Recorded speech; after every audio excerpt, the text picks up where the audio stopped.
down the goddamn corner doing dope. Bend down the goddamn corner doing dope. Corner doing dope. Goddamn right, bitch. Look at here. There you go. They're out here sharing marijuana. Look at here. There you go. The same old nasty ass people from last week. Corner doing dope. Corner doing dope. Corner doing dope. Corner doing dope. Goddamn corner doing dope. Corner doing dope. Corner doing dope. Goddamn right, bitch. Bend down the goddamn corner doing dope. Bend down the goddamn corner doing dope. Bend down the goddamn corner doing dope. Corner doing dope. Dope. Goddamn right, bitch. Goddamn right, bitch. Goddamn right, bitch. Goddamn right, bitch.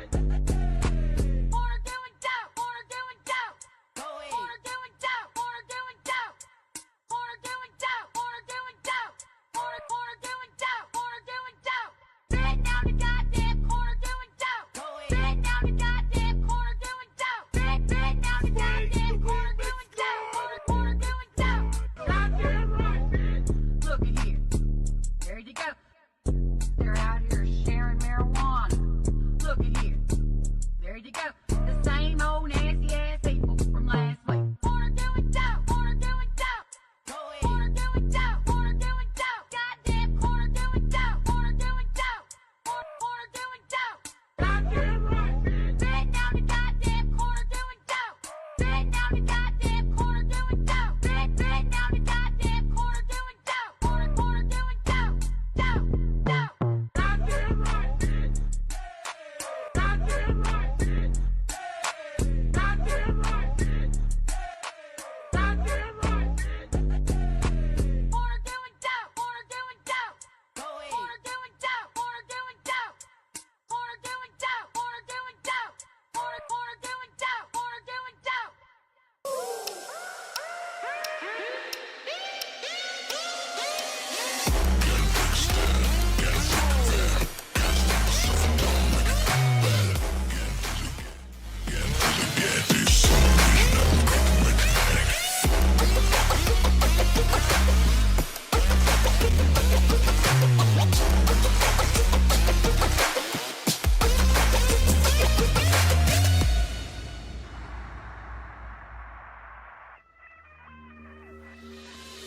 Get it, watch me. Get it, get it, watch me. Get it, watch me. Try and pull me out, won't break. Everything I want, I take. Never hesitate, don't wait. You're playing my game. Hit hard, knock you out. Baby, let me show you how I break it down. Can't stop, won't stop now. Baby, let me show you how I break it down. Get it, watch me. Get it, watch me. Get it, watch me. Get it, watch me. Everything I want and I need, I'ma get it, I'ma get it, watch me. Everything I want and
BiffNet Studios World Headquarters in Spring, Texas, it's Barry on Deck, hosted by former ESPN Houston radio host and stand-up comedian Barry Laminack, starring Oliver the Cat. Written by Barry Laminack, produced by Barry Laminack, directed by, you guessed it, Barry Laminack, featuring sports, entertainment, special guests, film sessions, and some drinking. Okay, a lot of drinking. Viewer discretion is advised. And now, here's your host, Barry Laminack.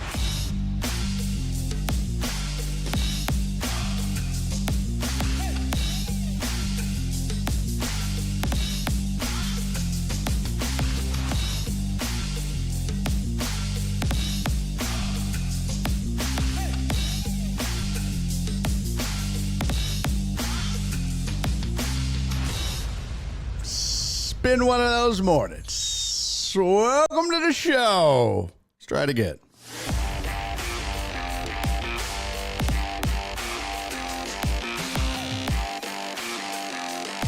Stupid mother. Live from the BiffNet Studios World Headquarters in Spring, Texas, it's Bear on Deck, hosted by former ESPN Houston radio host and stand-up comedian Barry Laminack, starring Oliver the Cat. Written by Barry Laminack, produced by Barry Laminack, directed by, you guessed it, Barry Laminack, featuring sports, entertainment, special guests, film sessions, and some drinking.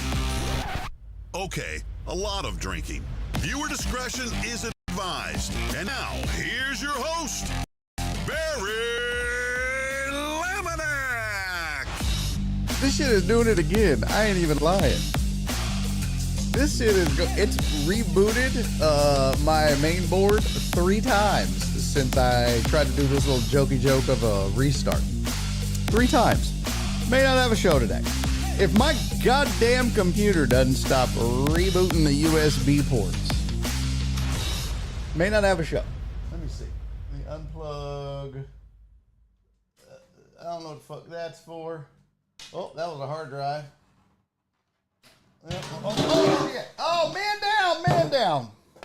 Unplug all that shit. I don't know, folks. May not have a show if this shit don't stop rebooting.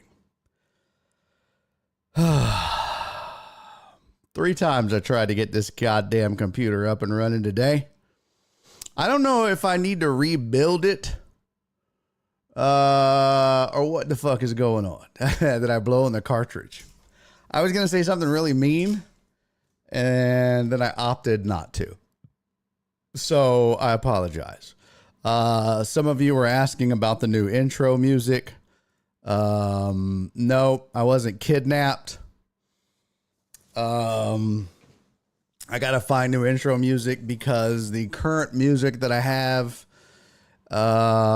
people keep claiming copyright, and so they want to share.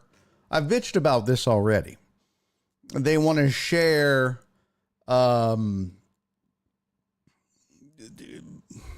revenue. And here, I'm not afraid to show you. I don't give a fuck at this point.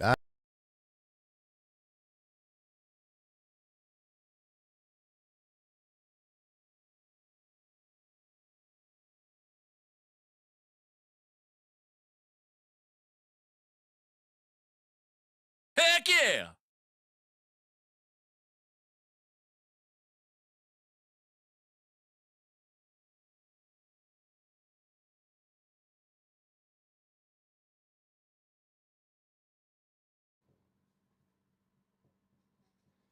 Jesus Christ.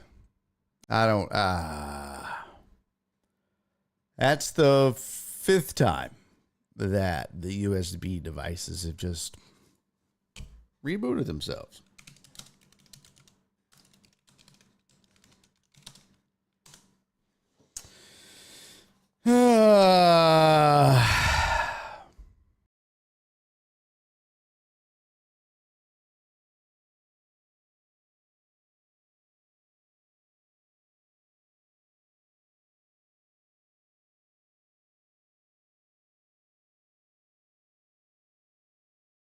Heck yeah!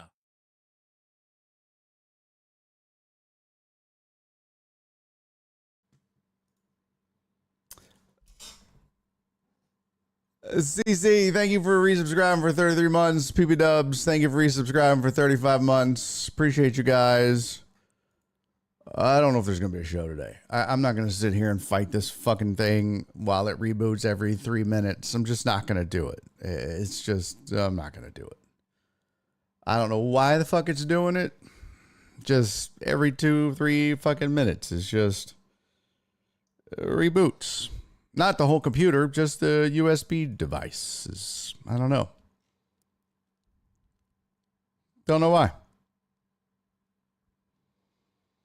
So I don't know.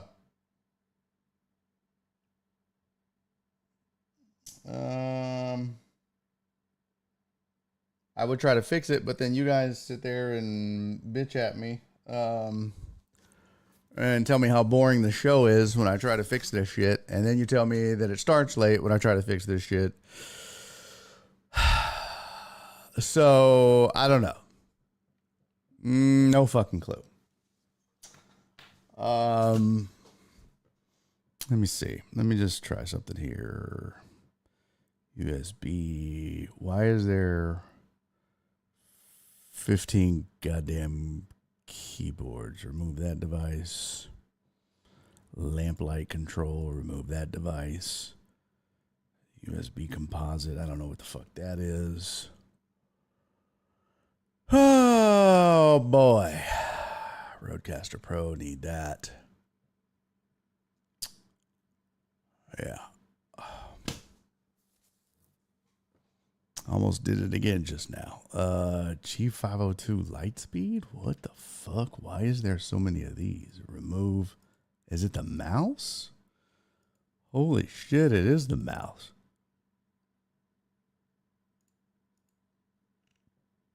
Oh, this is fucking getting on my goddamn nerves.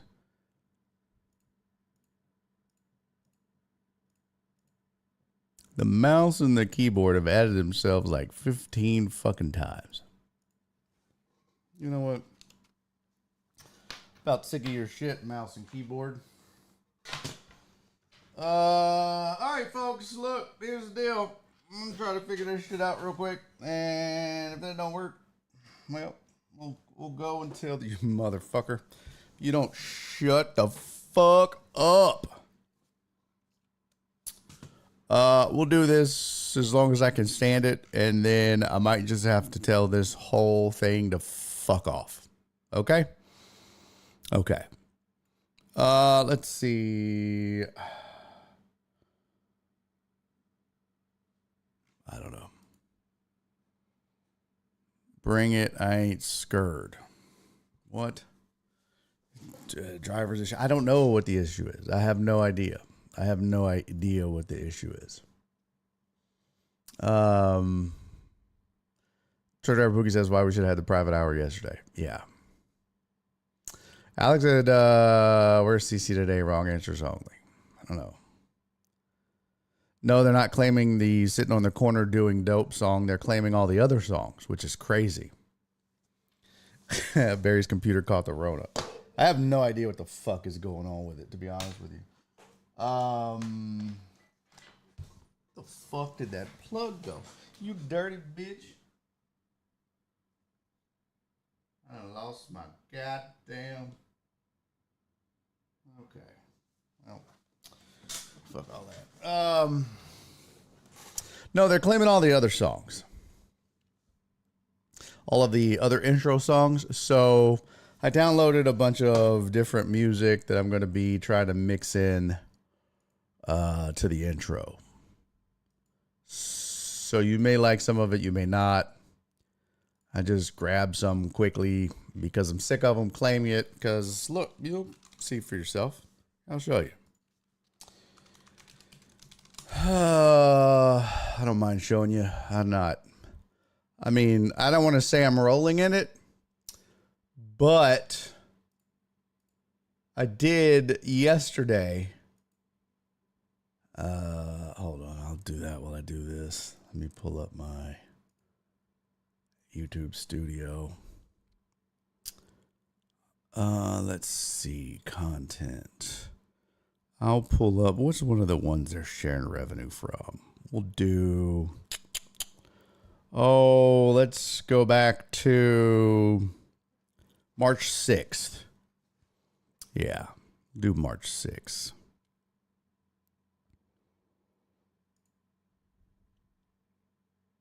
There we go. There we go. Yeah, that'll do. That'll do.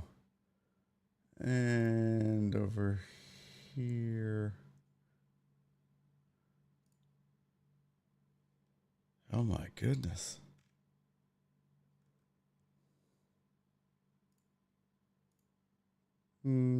Okay. That's gone.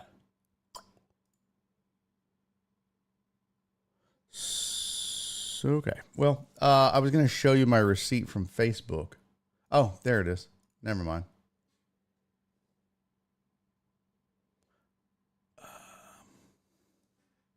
Maybe I can show you without.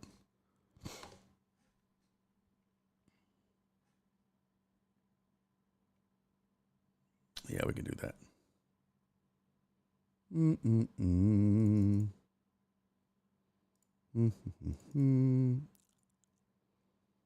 There we go. Okay.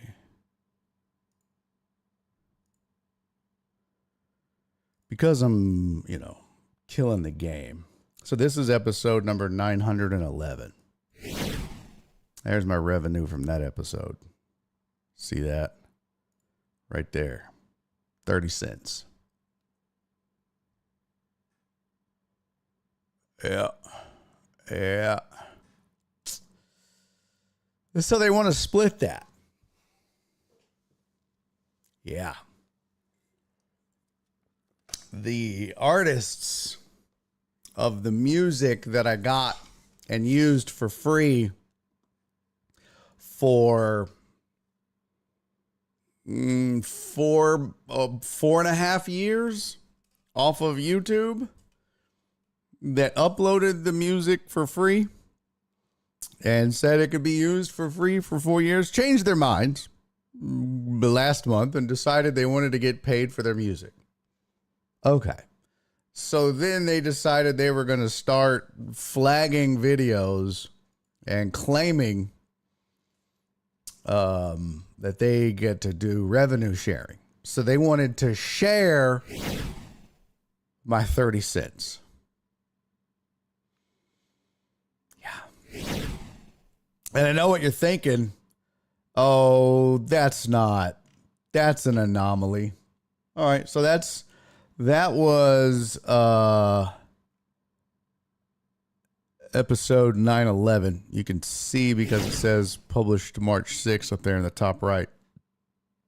So I'm just going to make sure I'm not showing anything I'm not supposed to. So let's go to episode 912, which would be 4 days later on a Monday.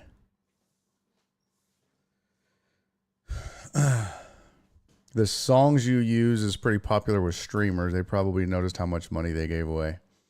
Which ones on my intro? Are they? Well, that's interesting because when I picked them, nobody was fucking using them. So they only became popular with streamers recently. Now I see why they want that money. This is why. There's the next episode, 12, 40 cents. Because killing it. Yep. Episode 913. I just turned it on because I deleted their shit, so I had it down. Had it down for a while. Because I was like, well, fuck them. I'll just edit it. So I made it private before I could get it edited because you know what? Fuck them hoes. Here we go. Episode 910. And you know that because, well, it says it right there. There's 910. Let's see. Analytics. Oh, 38 cents. Yeah. Eric said, how many cents do they get? I think they get half. Yeah. So I don't want to brag. And, you know, what's badass about that is when you combine that with my social media revenue, which I just got paid from Facebook. And I don't want to brag about that either, but they just sent me a check for 96 cents. So, guys, what I'm saying is I'm killing it.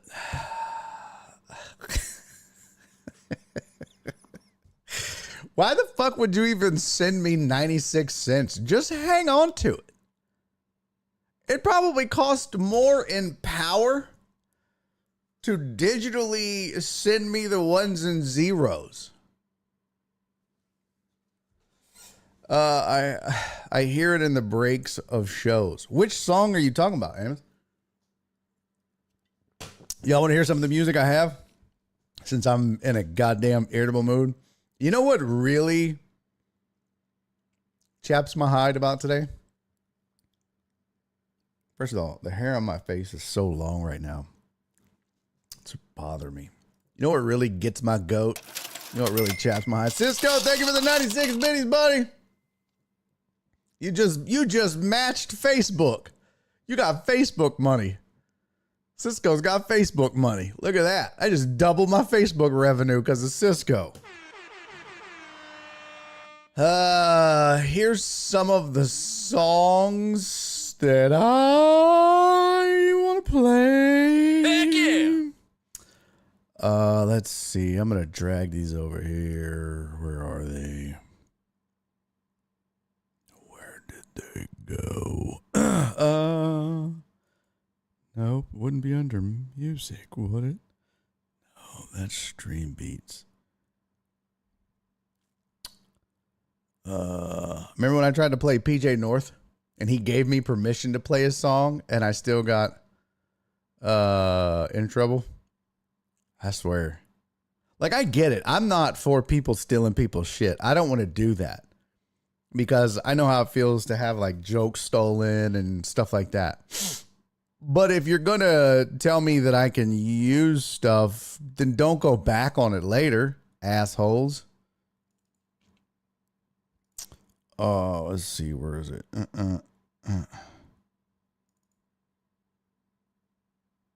No, that's not it. Where in the fuck? Okay. Assets. Audio. 5-minute countdown.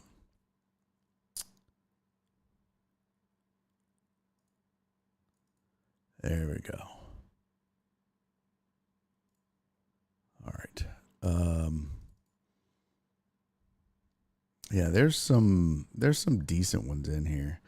John Dorier, what's up, man? John Dorier said, ask me anything about anything. How can some streamers use music and you get in trouble? Or did I miss it? This is a good question. So you're talking about actual like Spotify and shit like that. So the reason that you probably see it, CC, thank you for the 48 bits. She said, hey guy, pretend there are ones and you are a big booty stripper.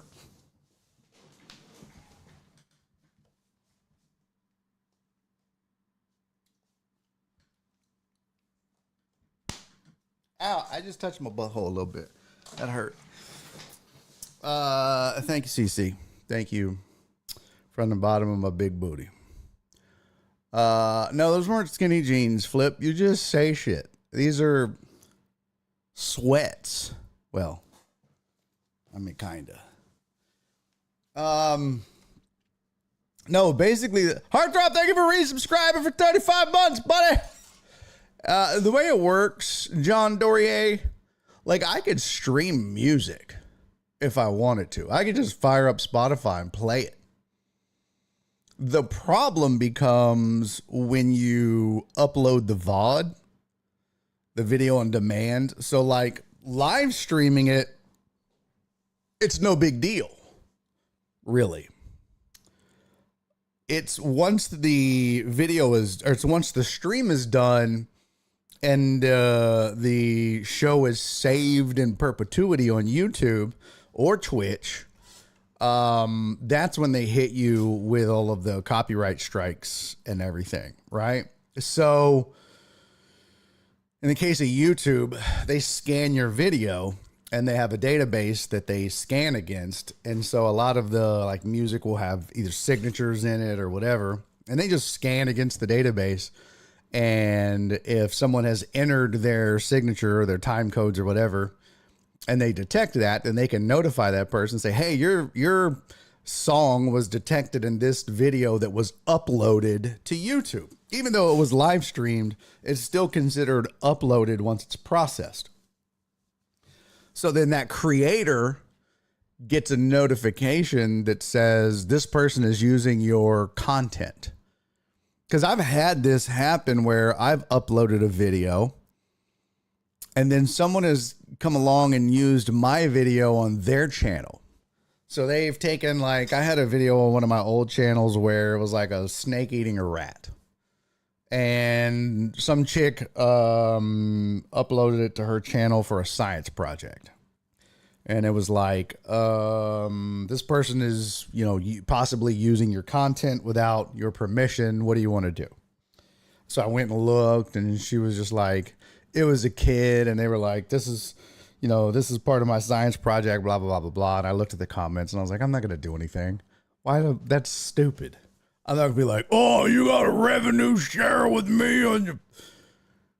But if I did have somebody take one of my joke videos, just one of my clips, and upload it to their YouTube channel that is a comedy channel, where they were trying to just make money as a YouTube channel where they posted comedy clips. They didn't ask for my permission.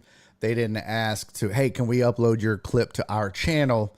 They just downloaded my video and then re-uploaded it to their channel. So they didn't, like, you know, post a link or whatever. They just, you know how I hear, like, if when I show you guys the video, I go to YouTube and I download it. I used to, because I couldn't play the audio. It's the only reason I would do it, is I would download it and then I would play the video for you guys, and then that was it. Well, what they would do is they would download it, then they would upload it to their YouTube channel like it was their video. And all they were doing is, it was just kind of like, you know, they just uploaded a shitload of comedy clips, hoping that people would be like, this is great. And then they would go viral. They'd get a bunch of views and get paid.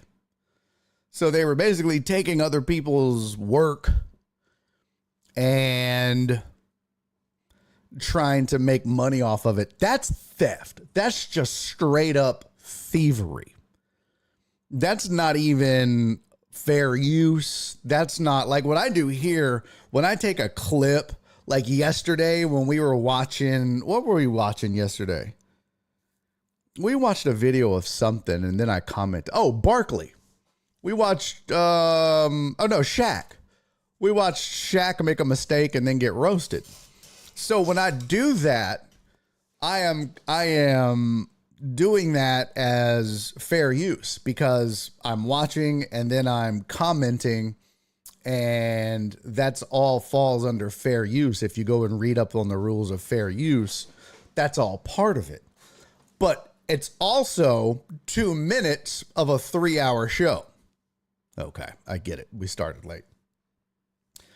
So again, it's not the entire body of work. It's a small 2-minute segment. I'm on screen. It's not full screen. It's in this box and I'm over there. So it's obviously not a copy replication of the product. It's a subset. I'm also on screen. You see my branding over the top of it, and I'm commenting on it as we watch it. So it's commentary. This is all fair use, or what would be described as fair use.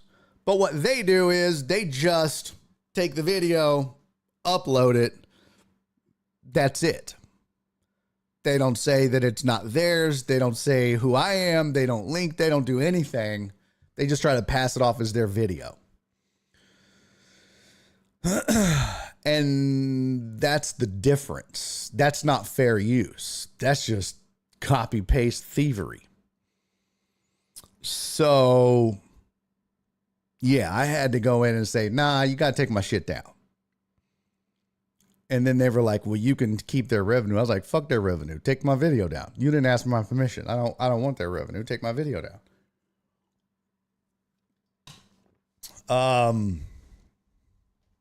What up, Chewy? Good to see you, man.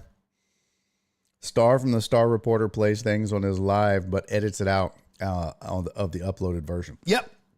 Yeah, and so that's what I did on a few of these. In fact, it's funny if you go over here to YouTube where we were at. If you look over here, like if you look at episode 912, you see all these right here say this video is monetized, right?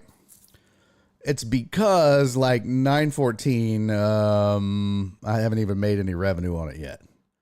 Well, it's because it was down. Because what I did is, because fuck them, I go in after the show once it's done processing and I edit out the intro and the outro where the music is. So if you actually were to come in here and go to this video, like click this link and go watch the video, it starts right at the intro. Well, it was supposed to. Did I not do it on this one? I don't think I did. Fuck. Hold on. Maybe I didn't do it on 14 yet. Let's do 12. I think I did it on 12 for sure. Yeah. See? It just started right away. Because normally there's the 5-minute countdown. No 5-minute countdown. So that just eliminates that bullshit. Now we ain't got to fuck with them. Hold on me. Ooh. Yes. Yeah. So this is, yeah. So that's the new video right there. So you can see, go right there to the beginning, hit play. That's right from the get-go. And on the end, like this is the end right here. Instead of playing the outro music, which I also get dinged for, instead of doing that, y'all hear it? Uh-oh, wait a minute. Yeah, here's like, this goes, this is the outro right here. Let's see. Oh, bitch. Between the walls. You'll never see it. That was the other day when I was showing you. Covered. Yeah. But yeah. Here, hold on. Let it go for a minute. So this is what the outro would look like now when you're watching it on YouTube. That's it. Heck yeah. That's what's printing. So I don't play the outro music no more. Fuck them. Until I get new shit that I don't have to worry about that I have licensing for. Not more and more and more. Oh, nope. Don't want to do that. That's also a violation. Jesus Christ. So, yeah, definitely don't want to be running somebody else's live. So that's why I've got to find new music. And that's what I've been working on. Terrence, thank you for resubscribing for 24 months, brother. Much appreciated to you, man. So I had all kinds of shit planned for today. And had all kinds of topics. You can see over there. And I had some really good stuff planned too. And we got the private hour today. And then the whole thing just went to hell in a handbasket. And I really don't know why. I've got to look up why the fuck that keeps happening. Because it's happening a lot and more often. And it seems like after every reboot. Because now I'm to the point where I can't even reboot my goddamn computer. I have to like turn it off and turn it back on 3 times. Stupid. Just stupid. So I don't know what to do anymore. I don't know. I'm at a loss. Your guess, good as mine at this point. But we got shit to do today, and that's not going to stop us until it does. So, in the meantime, let's do a show. I got headlines for you. We might push the power rankings because there's a lot of times you guys don't give a shit about that. I do want to talk about these hoes ain't loyal and delusional Philly fans. We got to get to these birthdays. We actually have 2 birthdays we need to get to. Got Thankful Thursdays to discuss and a couple other topics I think that'll be quite interesting, sports related. including Amon Shumpert's getting a divorce. And I kind of want to discuss this because I think I will say I'm a little perturbed by how this went down and what's going on with it. But I want to get into it. So let's do all that. Let's start with our headlines and go from there. Come on.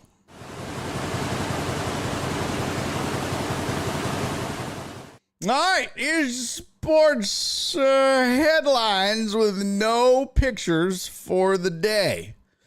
And that's okay because fuck 'em.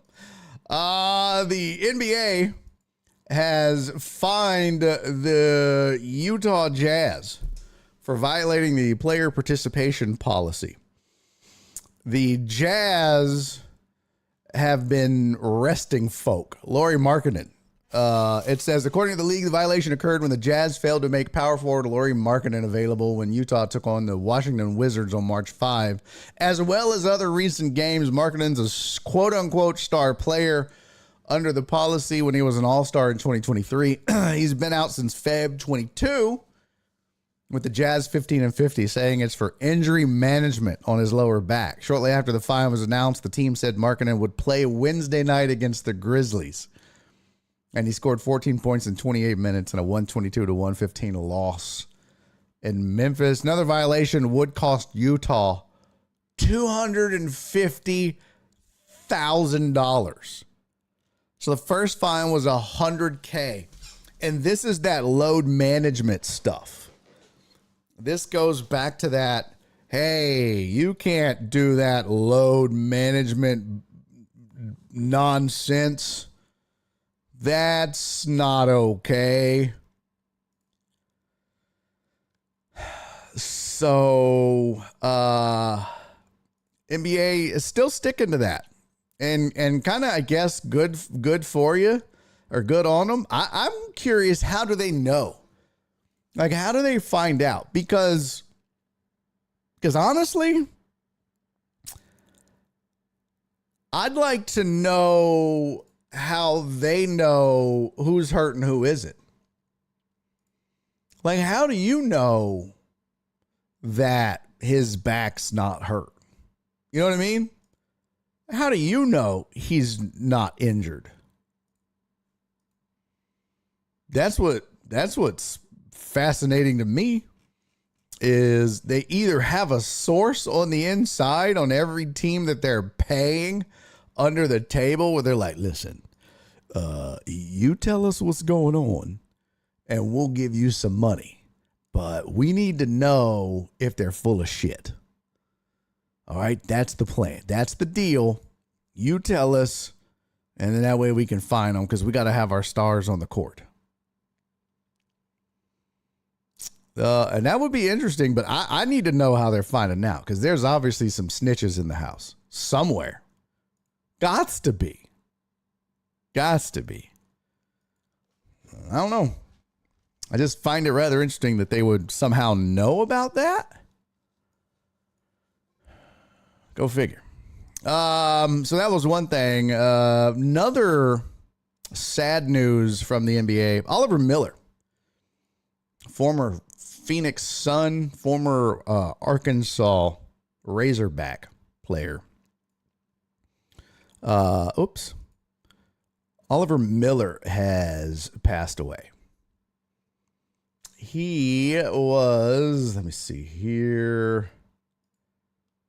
He was 54. I was going to say he was 53. He was 54 years young.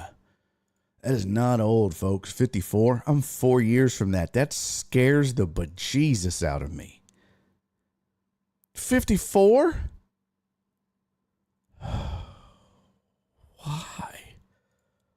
Why is that? That's, God, that scares me. Says, let's see. Several of Miller's former teams announced his death Wednesday, as did the NBA. Cause of death was not disclosed, but Arkansas has announced during an event honoring its 1990 Final Four team that Miller had cancer And Miller thanked his team from a tribute video for its video tribute to him while posting it on social media last month. That sucks. Oh yeah, Alex is stuck in traffic in Galveston. Good luck with that. Fucking good luck with that. Galveston right now can suck it. Oh my God. Wouldn't want to be that. Ugh. He was known as the Big O. Wasn't he also known as Pig? Wasn't it Pig Miller? I gotta look up his basketball reference. Let me see.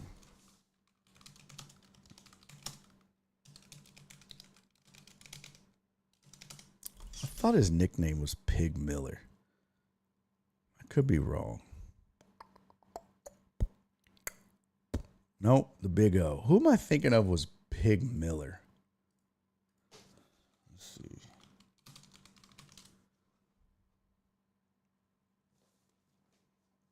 I could have sworn. Is that Anthony Miller? Was it Anthony Miller? Maybe it was Anthony Miller. I know there was was it Anthony Miller that was I know there was one. Let's see. Oh, they don't have any. No, that wasn't it. I don't know. I could have sworn there was. I could have sworn his nickname was Oliver Pig Miller. I guess not. Here's Anthony Miller.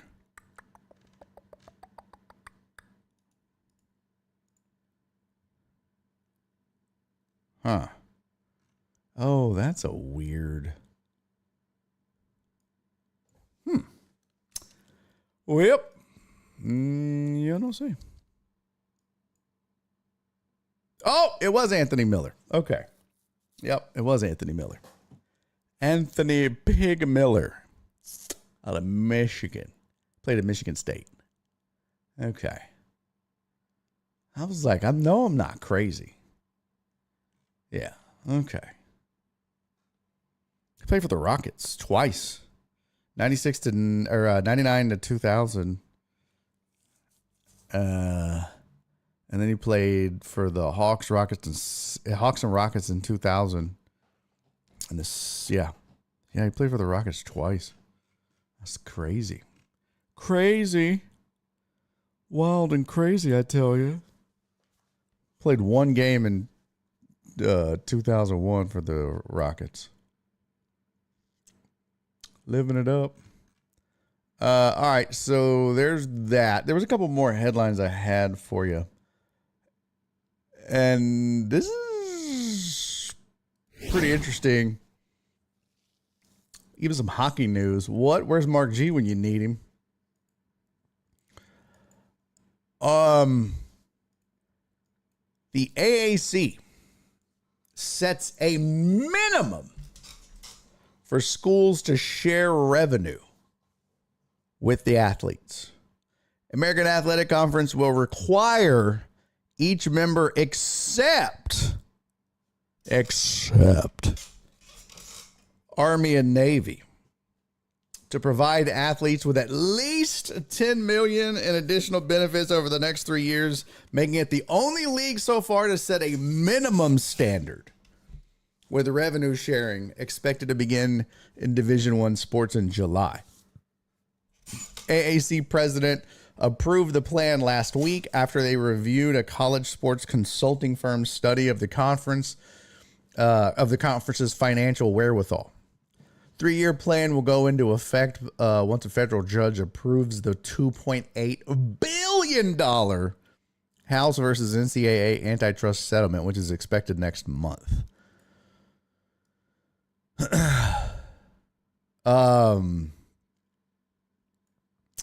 Commissioner Tim Pernetti said Wednesday that 13 of the 15 AAC schools would opt in, which, among other things, provides for payments to athletes of up to $20.5 million per school the first year. Obviously, Army and Navy excluded because they don't offer athletic scholarships, and their athletes cannot accept NIL money.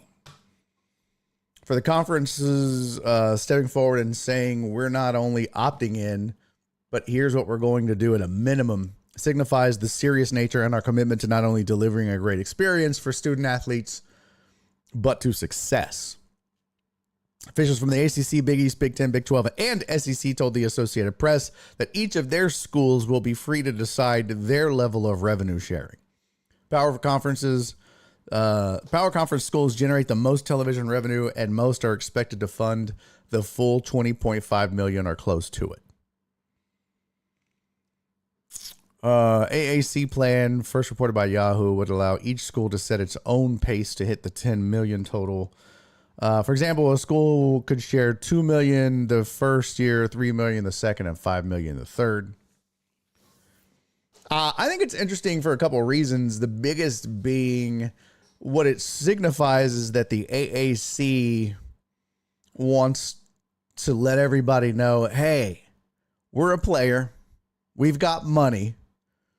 Don't think that we're just over here and we're not going to be able to compete, because we can and we will. And let's see. And that's the plan. Let's go see what all the teams are in the AAC. American Athletic Conference consists of, start off as the Big East. Headquarters is in Irving, Texas. 21 sports fielded, 9 men's, 12 women's. Oh, all sports members, and then you've got full non-football, affiliate other, affiliate football. All right. So, UTSA, Rice, North Texas, Tulsa, Memphis, UAB, Tulane, South Florida, Florida Atlantic, Charlotte, East Carolina, and Temple are the all sports members. Army and Navy are affiliate football members. Full non-football members, there's just one. It's Wichita State. And then you've got affiliate members that are others, would be James Madison, Old Dominion, and Vanderbilt. And then future affiliate members would be Liberty and Justice for All. No, I'm just kidding. Liberty, Marshall, and Missouri State. Those are future members. So, yep, they're all going to be shelling out the money. What up, Jared Taylor? Good to see you, buddy. Man, you know what? What's crazy is they're all responsible for keeping up with the big dogs, spending all that money. They don't sound like, most of those schools don't sound like they have the money to do that.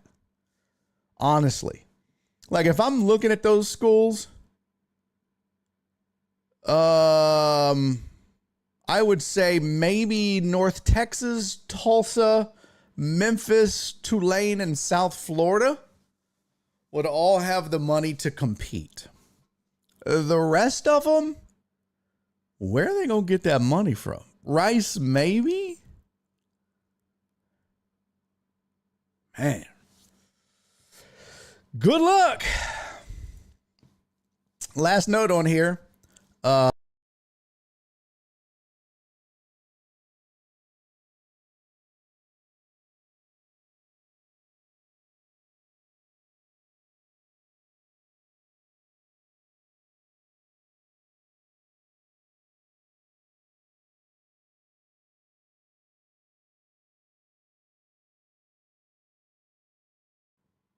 Check 1 2 1 2. Okay.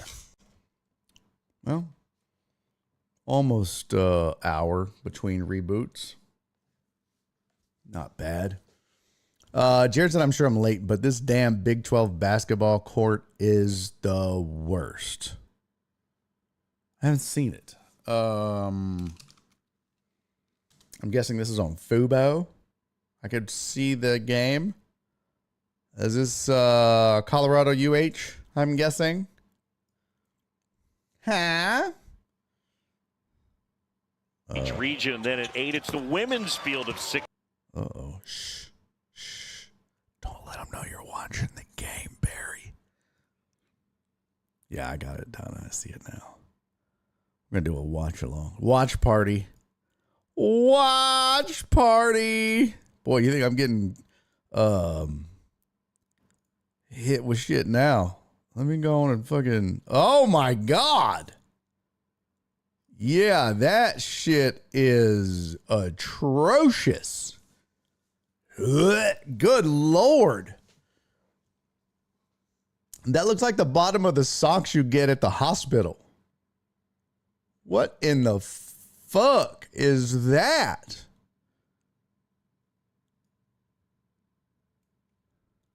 Okay, that is terrible.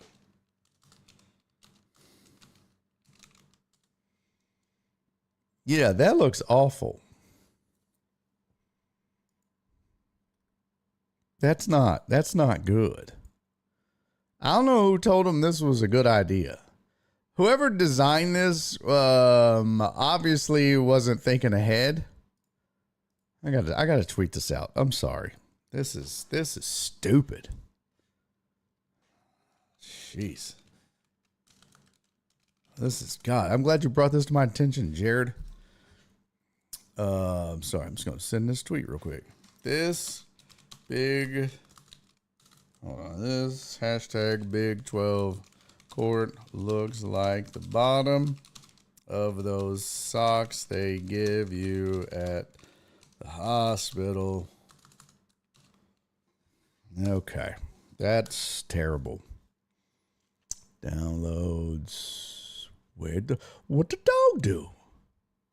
Where the fuck did the photo go? I have no idea. I don't even know where the fuck I saved this at. Shut up, bitch. Hold on, let's see. Where the shit did I save this at? Oh, I saved it under videos. Okay. Let's see.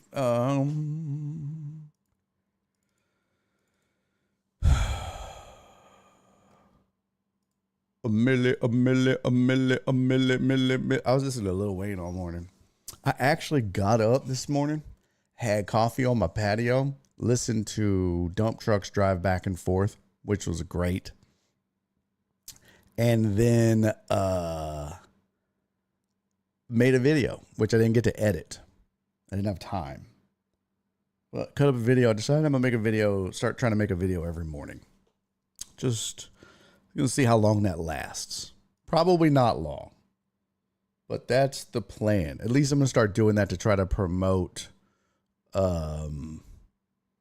my show at the Punchline on April 2nd, bitches. Yep, there it is. Oh, that's nice. That's a good spot for it, Barry. Yep, that's a good spot for it. Just put that right there. There you go. April 2nd. Get your tickets. You don't care. Okay.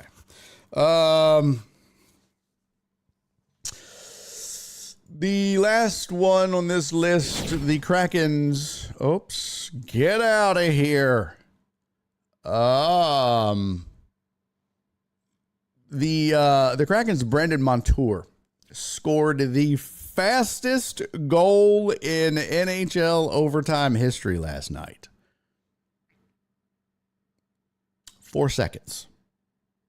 It took 4 seconds to score the goal. You want to see what it looks like? You want to see what a 4-second goal in overtime looks like? Well, I'm glad you asked, because by God, I'm going to show you whether you wanted to see it or not.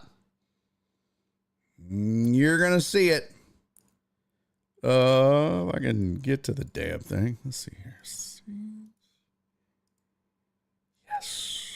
Here we go.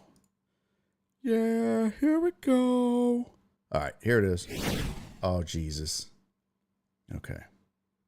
If you're just joining us, thank you, but you have missed a lot. Screen went out again. So don't do it again. Off the draw.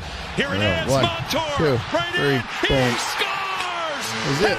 Hey, what do you say? Hey, what do you say? I'll say fuck it. That's what I say. And my screen's gone over there. There it goes. Okay. That's right, Jer. Get your fucking tickets. Donna said those look like her Pilates grip socks. That's right. Yep, that's what a 4-second goal looks like. Fastest in NHL history. Jer said 4 seconds. That sounds like me when the wife says, sure. That's funny. So there you go. You're all caught up on your sports headlines. Super exciting times we live in. Houston's up 59-45. Shedeur Sanders is thrown for 6 touchdowns. Okay. Chewy said the Big 12 court, it looks bad, but it could always be worse. I'll take that court from the Mountain West that is playing in Vegas. I haven't even seen that. I have no idea what that looks like. Oh, that was blocked. Let's see. Mountain West court. I like that one better. You like the Big 12 court more than the Mountain West court, Chewy? Really? Oh, no, wait. That's an old one. Jeez, that's way old. Mountain West Court 2025. Let's see. This is... There we go. It's just purple. It's not so bad. It's not so bad. Dear Slim, I wrote you, but you still ain't calling. Yeah, it's not too terrible. Let's see.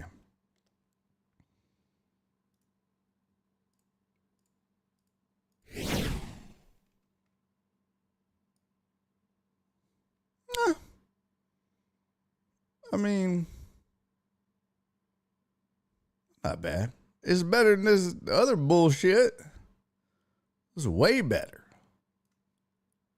Yeah, that's way better than the Big 12 court for 2025. Big 12 court. That is way better, my friend. Let's see if I can find a better view of this. Nope.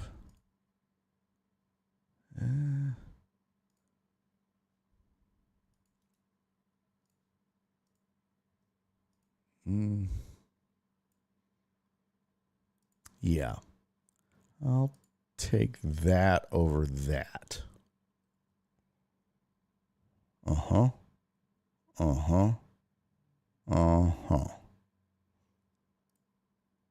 Yep. What else is out there? I think I like the SEC court. What does that look like? It's just normal SEC court 2025. Yeah, it's just a normal old plain ass boring SEC court, just like you would expect. I really truly believe that the SEC is so lame in everything else it does that if sex ed was taught in college in the SEC, all they would teach is missionary. That's it. They wouldn't even talk about positions. There would be no S. They wouldn't even suggest the idea of positions. They wouldn't even mention it. It would just be like, well, there's missionary and then there's sin. The SEC is so boring with everything they do. Just boring.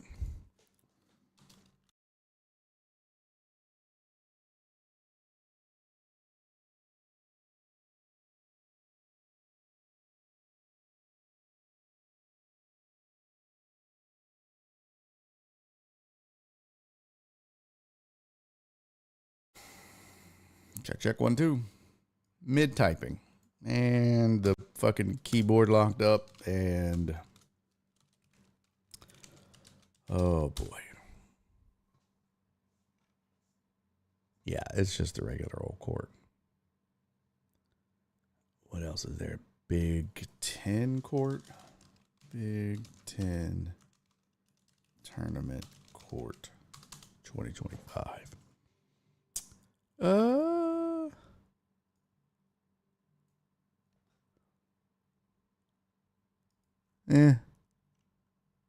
mean, it's got like a checkered flag in the... It's not awful, but I've seen better. It's not as boring as the SEC, though. This is definitely better. It must be an Indy. That must be where they're playing. Must be. Huh. Big 12 ain't that bad, damn it. Support local. Ugh. Told you, I said, what else is there? There's a lot, buddy. There's a lot. All right. I want to get to a couple more things before my computer dies.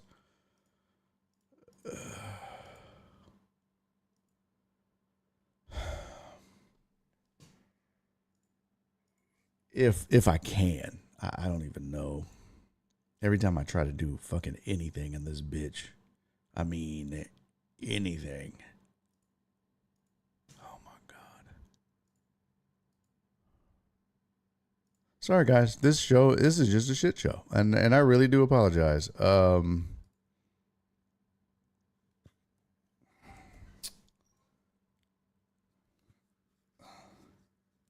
Okay. We have birthdays today. So we're going to do the birthdays for sure. I don't want to leave that out. But I wanted to talk about this Iman Shumpert divorce because I'm a little perturbed by what went down. And not just as a man. I mean, a little bit as a man. But I'm the product of divorce as well. And I watched a single mom struggle. So I understand what it's like for a woman to not get what she's owed in a divorce. And we'll get into it real quick. I want to say thank you to everybody that sent in a Thankful Thursday. Maybe with this, I can buy a new USB driver. I don't know how the fuck it works. But I want to say thank you to PP Dubs and Donna and Cece and Sylvia. Thank you guys for continuing to support the show. Sorry today was a shit show. Unfortunately, it's been not good. PP Dubs, thank you for getting in early, buddy. Appreciate you, man. PP Dubs sending in a $7 Thankful Thursday. Oh, my sweet, sweet Donna sending a $10 Thankful Thursday. Sylvia sent in a $5 Happy BOD Thankful Thursday. And CC sent in a $5 Thankful Thursday. She said, F Midland, F free agency, F the casting couch. Wait, what? And if you don't like it, F you too. Cece, I'm so glad you trusted me yesterday. I really am. I had a whole lot of fun messing with them folks at the bar. So thank you for trusting me on that. It was very fun. Appreciate you going along for the ride on that. That was a lot of fun. But thank you guys, Donna and Dubs and Cece and Sylvia. Really appreciate y'all continuing to support the show. Means the world to me. And thank you for your generosity. It's always appreciated. Very much so. And we'll get to birthdays here in un momento. Yes, indeed. I need to put this in a better spot because I sure will forget it. But I want to talk about this Iman Shumpert deal. God, there was so much I wanted to get to today. This all just got fucked. That makes me so mad. We lost so much time today. Where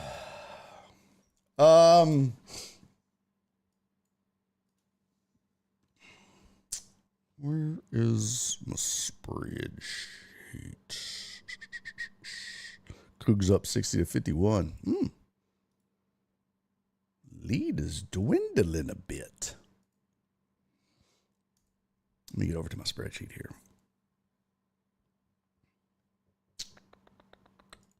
Start. There we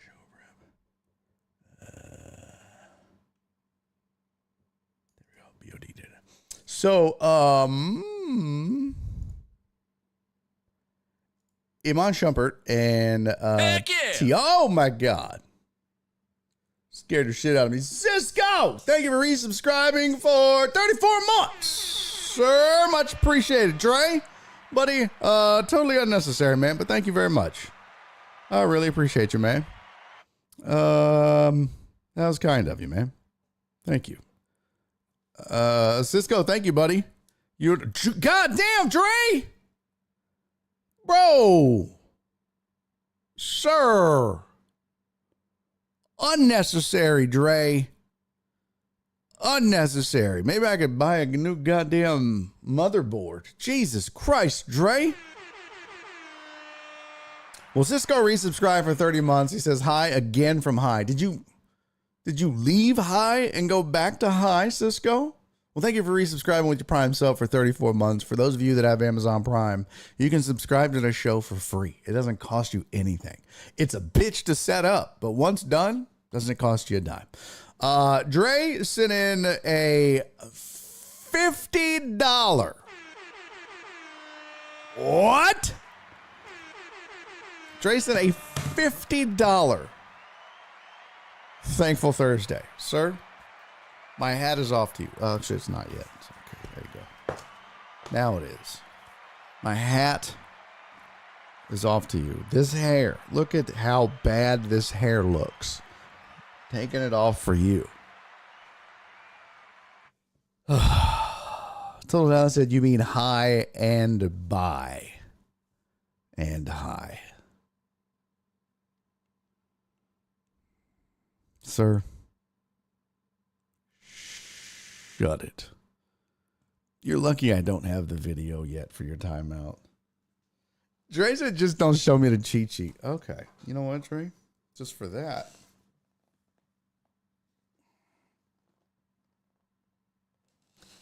Don't worry. I'm not going to send you a dick pic. I'm just going to send you a photo of my pubes. Huh?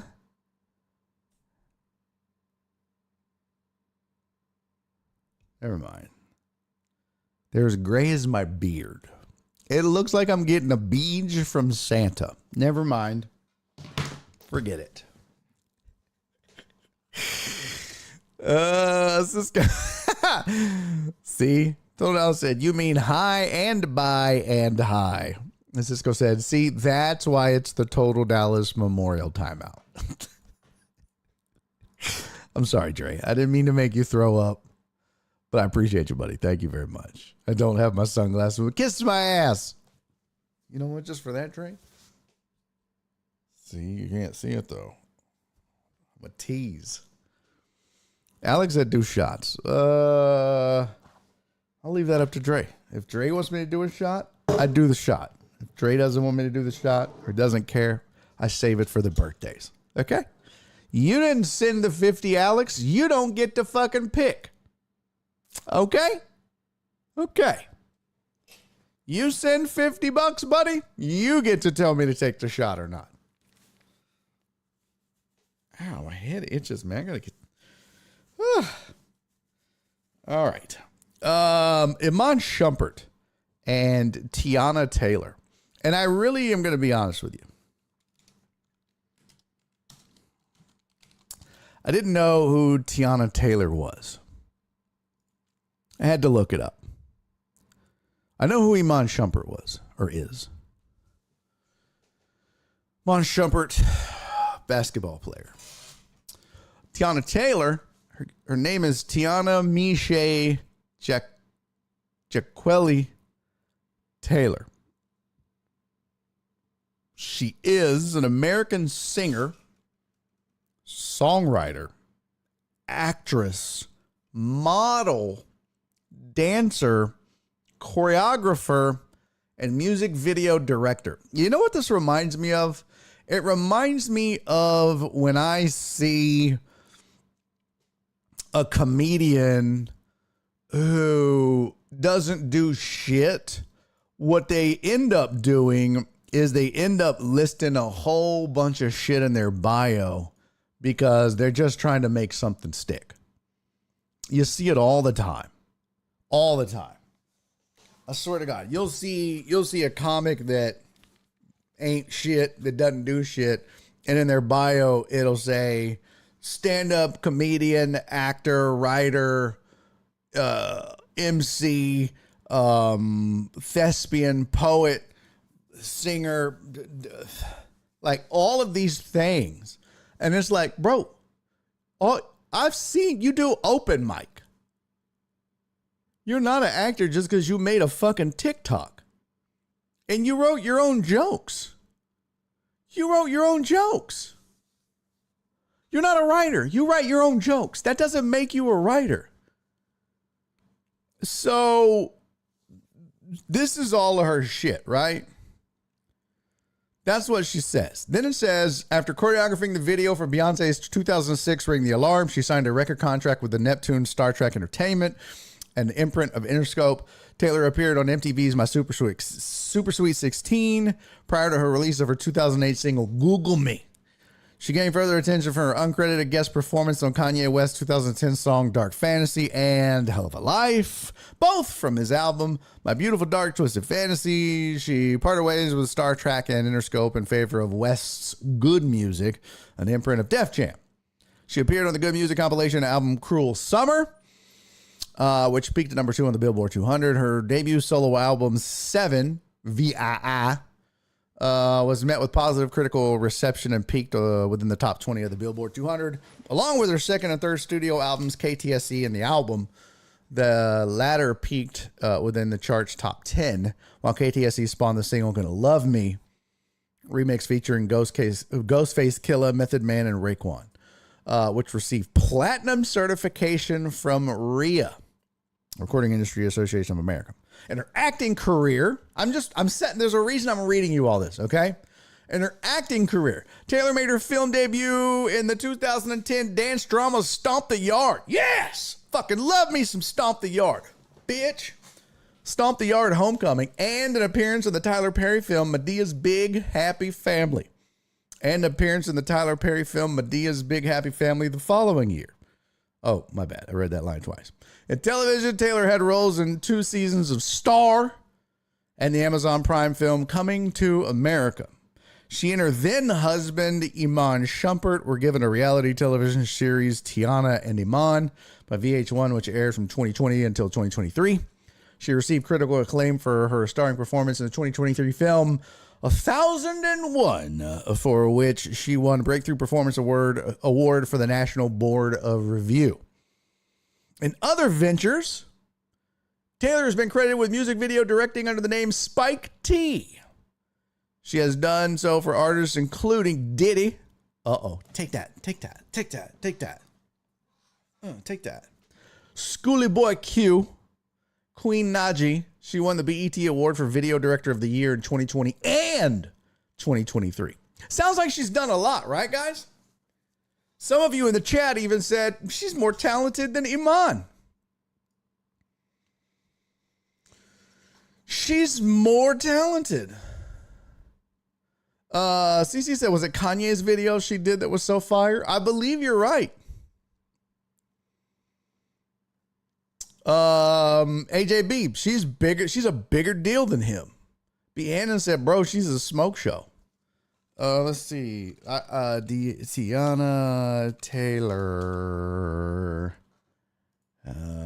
I do remember her from Coming to America. Oh. She was banging. She was banging hot in Coming to America, boy. Oh, wait. Damn. Whew. So what I just read you, that's a lot. That's a lot. That's a lot, right?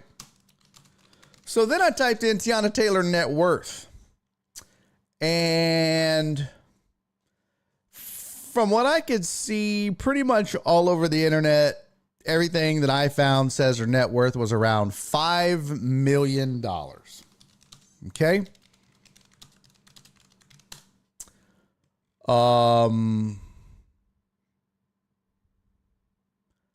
So then I typed in Iman Shumpert net worth. And everything I could find for Iman Shumpert says his net worth was anywhere between $10 and $16 million.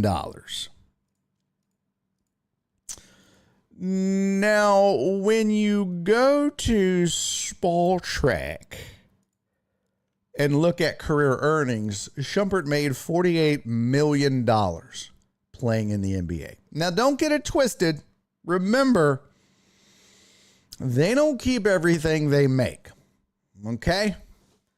Just because he made $48 million, it doesn't mean that's what he cleared. I forgot he played for the Rockets. Jesus. 2018 Rockets and Kings. Did he even play a game for the Rockets? So he made $48 million. Okay? Not what he cleared.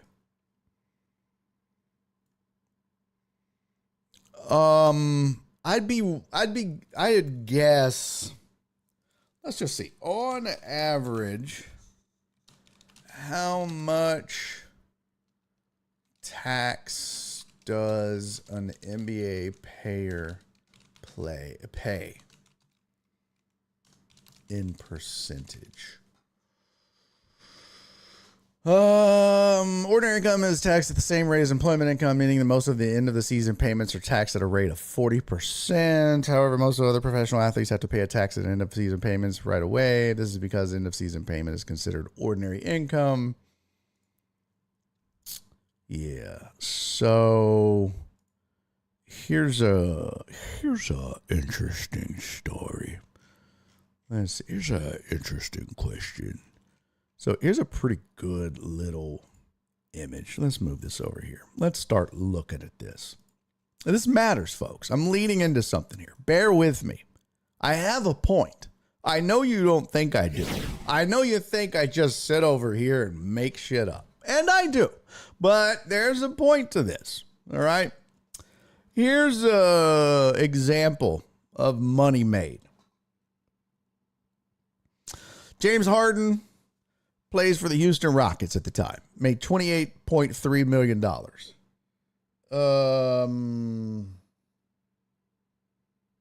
was the number 9 most in gross, number 5 in net. He paid $10 million in federal taxes, which was 37%. 2017, 2018, in escrow, he had to escrow $2.8 million, which is 10% of his income. That's to cover taxes for next season. That's basically estimated taxes is your escrow. City state taxes, 2.2%. His agent got 2.86%. He put 0.06% into a 401k.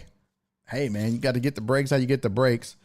His escrow from 2016, 2017 paid him $1.486 million. And he had a $199,000 shortfall. So his net pay of $28.2 million was 15. In other words, he saw about 53% of his money.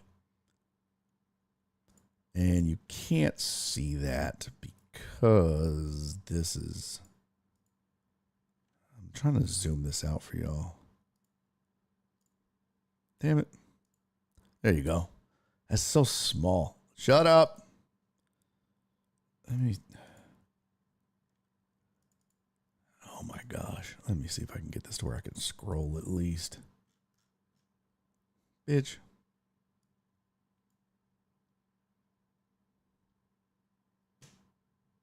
Guess not. Maybe that'll do it.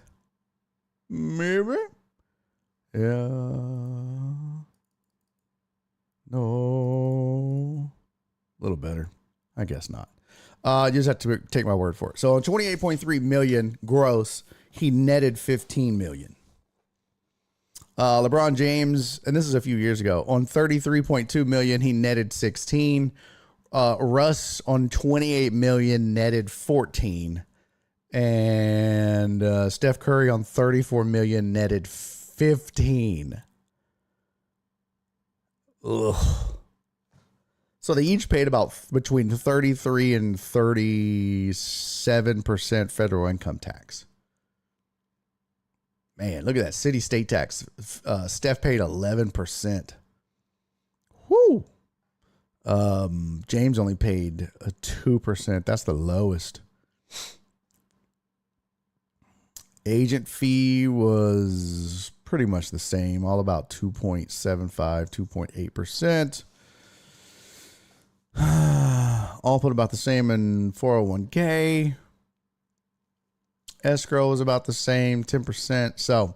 So what you're looking at is about somewhere between 45 to 53%. So roughly 50%. 50% a year is what they net. Harden 53, LeBron 50.3, Russ 51.75, and Steph 44%. But we'll just take it at 50 net. And that's before bills. That's before you pay your mortgage and all that other shit. So, if Iman Shumpert made 48 million, he netted 24 from 2011 to 2020, roughly. So he's not worth 48 million. This is why his net worth is 16, because of the 48, he probably cleared about 24. And then he bought houses and cars and, probably bought shit for his family and failed investments, but he had some write-off in that and some other things. So I'm guessing somewhere between 10 and 16 is pretty close to his net worth. Playing basketball. It's not bad. Being worth 10 to 15 million. So he's worth, let's split the difference and call it 12 and a half. She's worth $5 million. But she's done all those things and she's only making or only worth $5 million. Well, here's where it gets kind of fucked. So they got a divorce. Their divorce was finalized. I guess, let's see, when was it finalized? This is according to the Express Tribune.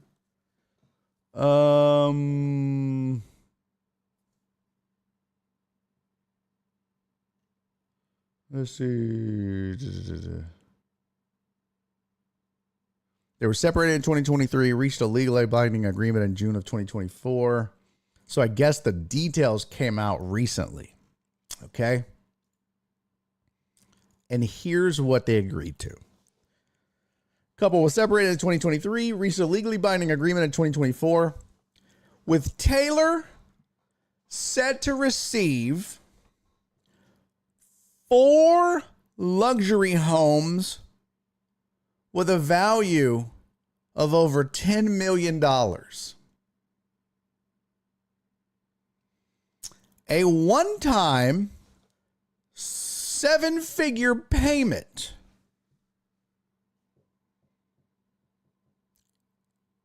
and various luxury cars, including a $30,000 Maybach, a $70,000 Mercedes Sprinter, and a tour bus. In addition, Shumpert will pay $8,000 a month for child support for their 2 children. Despite their separation, Taylor and Shumpert maintain a cordial relationship, emphasizing that infidelity was not a factor in the breakup.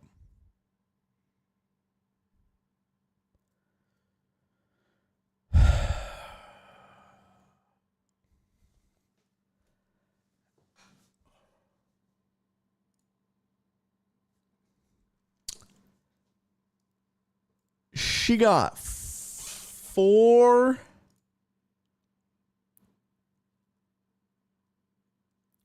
luxury homes.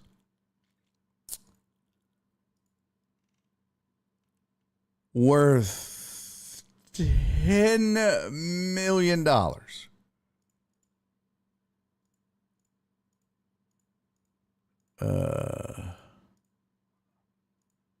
Hold on just a second here. This is...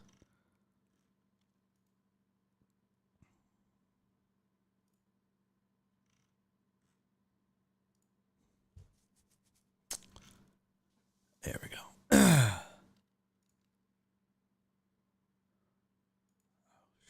What the fuck?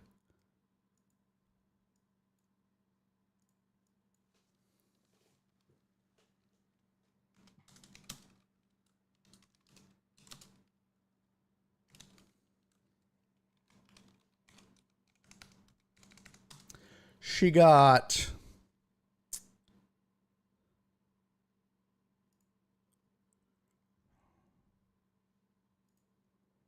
Let me see here.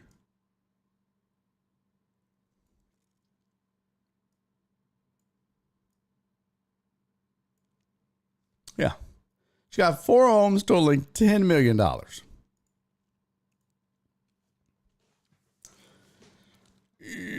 She got a one-time $7 million or 7-figure payment. So let's just assume that it's on the low side at $10 million. She got a $30,000 Maybach. She got a $70,000 Mercedes Sprinter. And a tour bus. And she gets $8,000 a month in child support for her 2 kids.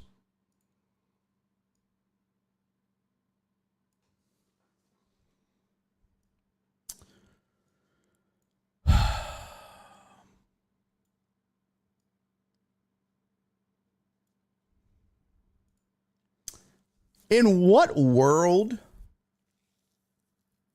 Oh, it says $30,000 Maybach on this. Is a $300,000 Maybach? Okay. Yeah, that makes more sense. When I saw $30,000 Maybach, I was like, a $30,000 Maybach? That don't... Oh, that's a typo. Okay.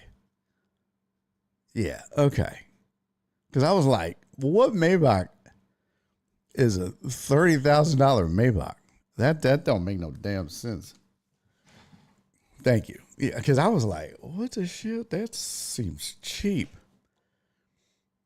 How much does an average tour bus cost? How much does a tour bus cost on average? The average cost of a tour bus rental can range from $1,200 to $2,500 per day.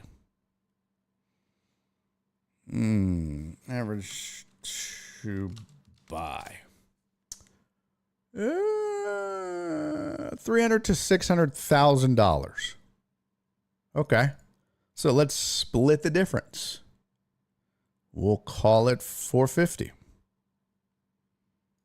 So she got a $450,000 tour bus.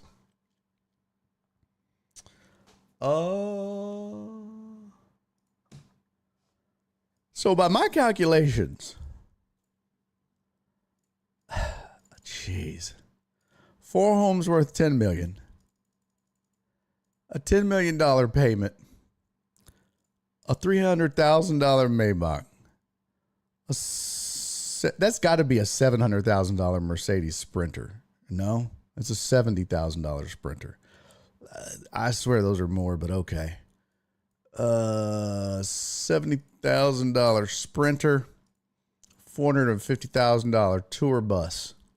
So just in that stuff alone is $20.82 million. $20,820,000. And then on top of that, on top of the $20.82 million, he's got to pay her $96,000 a year for the kids. Now, I don't know about you. I don't have kids. You guys do. Does it cost $8,000 to raise a kid? I know eggs are expensive.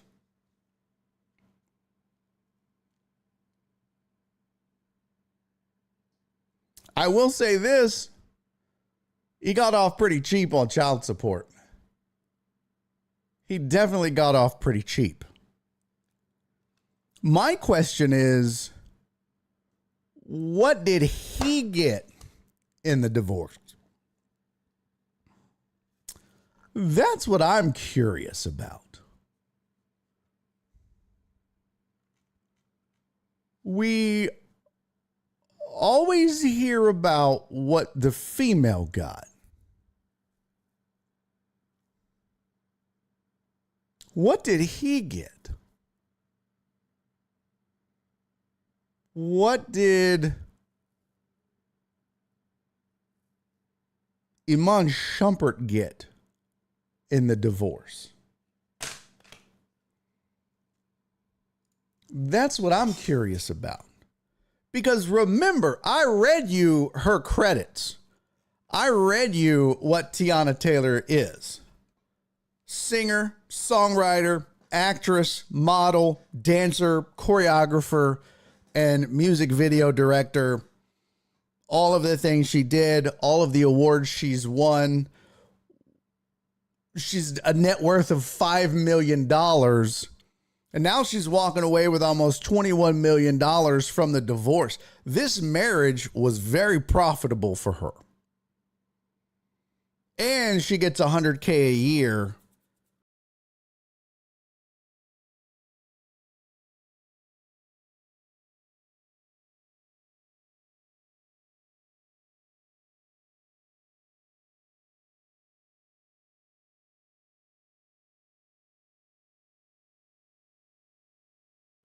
Test. And she gets $100K a year to raise the kids. So, well, my question is, and Total Dallas said he got freedom. Cisco said he got the clap. Nate said it costs way more than $8K to raise a kid. A month? It costs more than $4,000 a month to raise a kid? Really? Damn. So, Amos said homes and cars coming in music contracts buried, not just money. No, Nate said, oh, I thought you meant per year. No. She's getting $8K a month, $4K a kid. a month, which again, in the grand scheme of some of these divorces that have taken place, he got off pretty easy, pretty lucky. Some of these people, some of these dudes have been paying $20K a month, $10K a month per kid. It's like, what kid needs $10,000? But the problem is that a lot of these spouses didn't have a job. And so now they get a divorce, either infidelity or whatever. And now they're left to take care of these kids and they don't have a way to do so. So I kind of understand, not that I understand why they would need $10K to do so.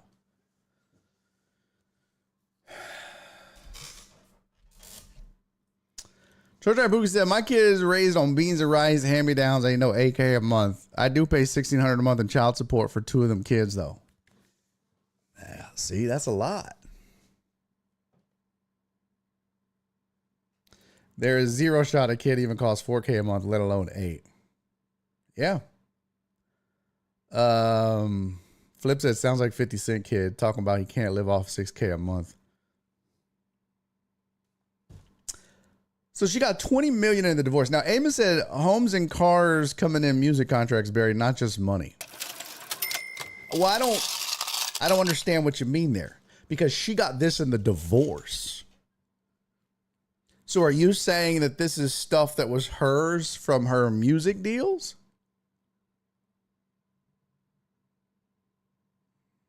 I might believe you with the tour bus, but record companies don't just give out stuff like that.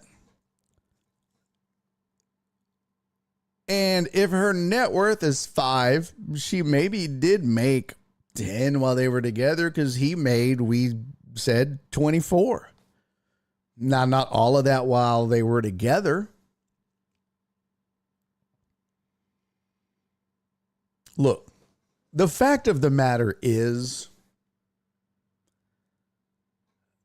he got fucked. And in most of these cases, and I want to stress to you guys, I'm the product of divorce. My parents got divorced when I was 6 years old. So basically, I grew up in a single parent household without a dad around full time. I really didn't see my dad that much growing up for various reasons, which I can discuss at a later day. But I was raised by a single mom and a sister, kind of, when she was around. This is basically me and my mom. And my dad really didn't pay the child support he was supposed to. So my mom actually worked a couple of jobs just to make ends meet. So you're talking, or I'm speaking from a place of a kid who has seen the other side of this and understands what it's like to see a single mom struggle. I know. I was the kid that didn't have the shit that he probably should have had growing up because his dad didn't pay what he was supposed to pay throughout his entire childhood. And this is why sometimes the court systems are harder than they should be. But at the same time, there is such a thing as overcorrection and overcompensation. And you can't tell me that it's fair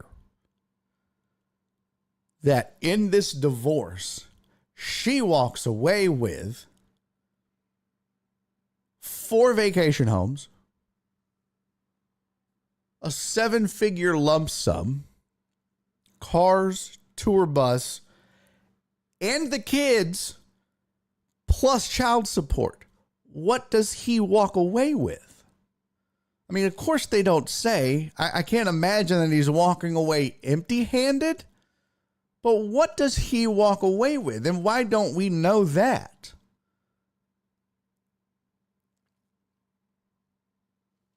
It's unfortunate, man. It's unfortunate. And I have seen a lot of good dads, a lot of good fathers get fucked, specifically by the state of Texas, when it comes to fighting for parental rights, when it comes to equity in a divorce, when it comes to fairness in regard to child support. I've also seen single moms get fucked. I witnessed one. Mine. The system is broken. And we're at the point now where all we do pretty much is either overcorrect too far and too much in favor of the females, or ignore them completely. It makes no sense. It sucks. It absolutely sucks. There's no common sense in what we do in these cases. Absolutely none. Eamon said, it looks like they said, you take your stuff, I'll take mine. But that's not it. I'm not seeing anything that he got. Shit, I'll Google it. What did Iman Shumpert get in the divorce? Still, I see Tiana Taylor gets 4 houses in divorce. Iman Shumpert reaches multi-million-dollar divorce settlement. It's always a settlement for the guy stuff, which I get if the woman was like a stay-at-home wife / mom. I get that. Like, I really do understand that. If her role in the household and in the relationship was, I'm not going to work, I'm going to support you, I'm going to support what you do, I'm going to hold down the fort at home, I'm going to take care of the kids, I'm going to do all the other shit while you go out and make all the money and do all the things, then I get why it's like, oh, well, half of this shit is yours. That's the settlement. But that's not what this is. She's a American singer, songwriter, actress, model, dancer, choreographer, and music video director who has worked with Kanye and Beyonce and Medea's Gone Nutty and whatever the fuck, all the accolades that she has. So we're not talking about inequity here. We're just talking about, sorry, bro, you're a dude. You're going to get fucked. And the chat's like, well, she got a better lawyer. Well, that's a shitty excuse to fuck somebody out of their money. The system is broken. Alex Villanueva said, my mom, rest in peace, said to my dad, keep the house. But she took all the furniture, towels, and toilet paper. Just pay the child support. When I got divorced from my wife, when I left, we didn't have kids. We had a dog.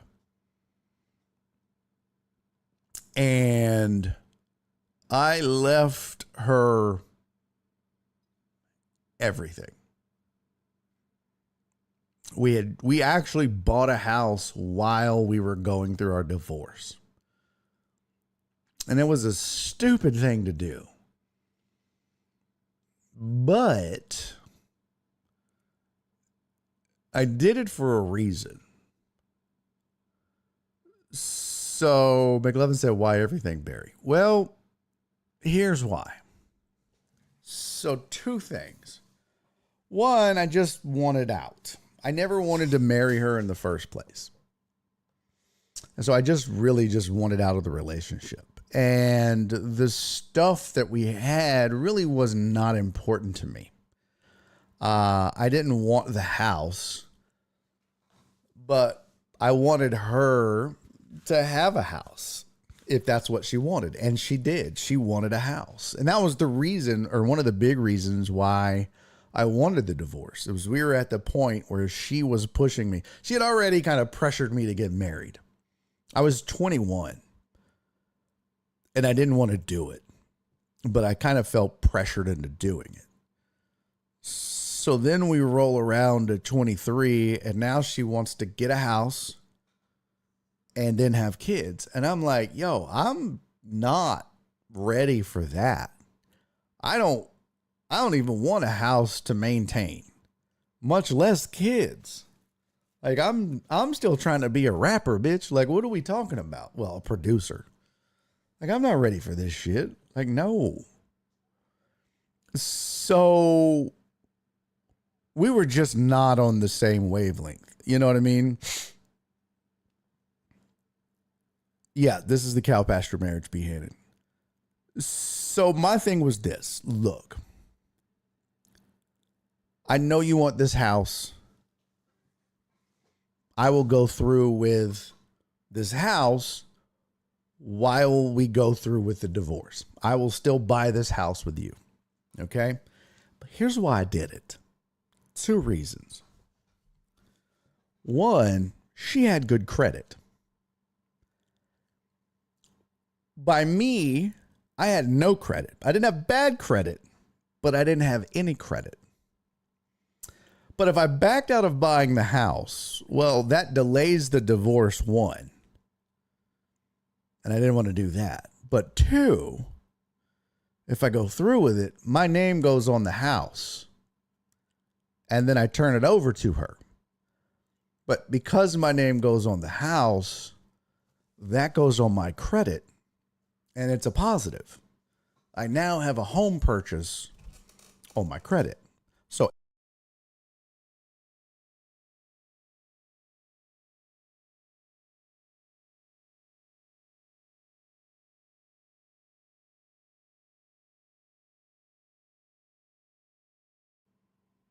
I walk away with a several 100-point bump credit score as I go off my own. By the way, for those of you that are just joining, I've been having computer problems this whole goddamn show. The USB, whatever, has just been dying. I've had to reset the fucking thing several times. So I'm losing my goddamn mind over this.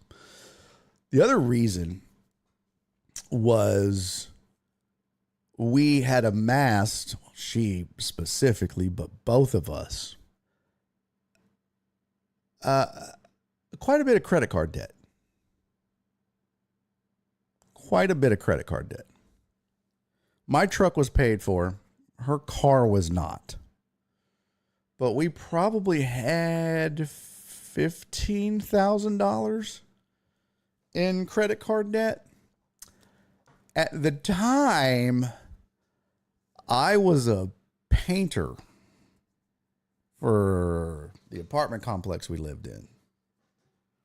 I was making like 12 to, I don't know, $15 an hour.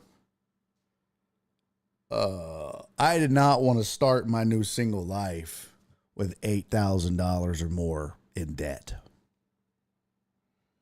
And potentially a house note. No thanks. So my plot was, I'll go through the house with you. And you can have the house. And you can have everything in it. And all I want to walk away with is my clothes, my computer, my printer, and my paid off car. That's all I want to walk away with. But you also have to keep the debt. All of the debt is yours. Because the equity in the home that you'll have by the time you sell it will be more than the debt that we currently have. So if you can't agree to that, then we're not buying the house. And she agreed to it. So that's why I did it. So when I walked away from a relationship that was $15,000 in debt. And I basically walked away with no debt, a 200-point bump in my credit score. My truck is paid for. And 2 months later, I got a job in IT where I went from making $12 an hour to $35,000 a year traveling. It doesn't seem like a lot, but this is back in 1998. So when you go from what? I don't know. What's $12 an hour? I don't know how much that's out a year. 12 times 40 is 480 times 52. So I went from making $25,000 a year. So I got a $10,000 raise. I'm traveling. So I'm living with my buddy. I've got a room in his house. No bills. And I'm making $35,000 a year. No bills, no debt. I mean, I won. I left her the dog. We had a badass dog, but then I went over there to get tax information, and he ate the couch I left her. So I double won. So that's why I did it.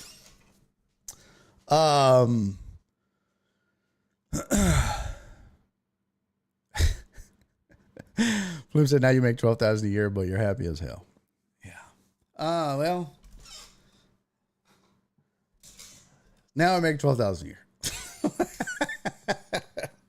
And I'm hell. Yeah. So I say all that to say, look, the system is definitely broken. And it's broken for both parties, and it just depends. Sometimes the guys just get absolutely fucked. And sometimes the moms and the ladies get absolutely fucked. There's just no common sense when it comes to this. And it's sad. And it's shitty. And it's just, I don't know. Sucks. And I watch these dumbass judges make awful decisions against dads. They just make assumptions. And part of it is lawyers getting involved. And part of it is the viciousness of a divorce. Look, man, let's call a spade a spade. Some of these moms out there, when they're going through a divorce, they're bitter. And they lie like a motherfucker to fuck the dad over and the ex-husband. And it don't help. And the same is true the other way around. When the shoe's on the other foot, some of these scandalous ass men that have cheated and suppressed their woman and not letting her work, and she don't have a pot to piss in or a window to throw it out of, no job, no discernible skills because she's been taking care of the family while he's been the breadwinner. Meanwhile, he's out fucking everything that moves behind her back while she's at home, being loyal and holding things down. And now he's like, well, you're on your own, bitch. What is she supposed to do? But he's got the money to hire a good lawyer. She doesn't. So look, it's a two-way street. But in this case, the Amon Shumpert case, come on. Tiana Taylor has $5 million net worth. Don't sell me that bullshit.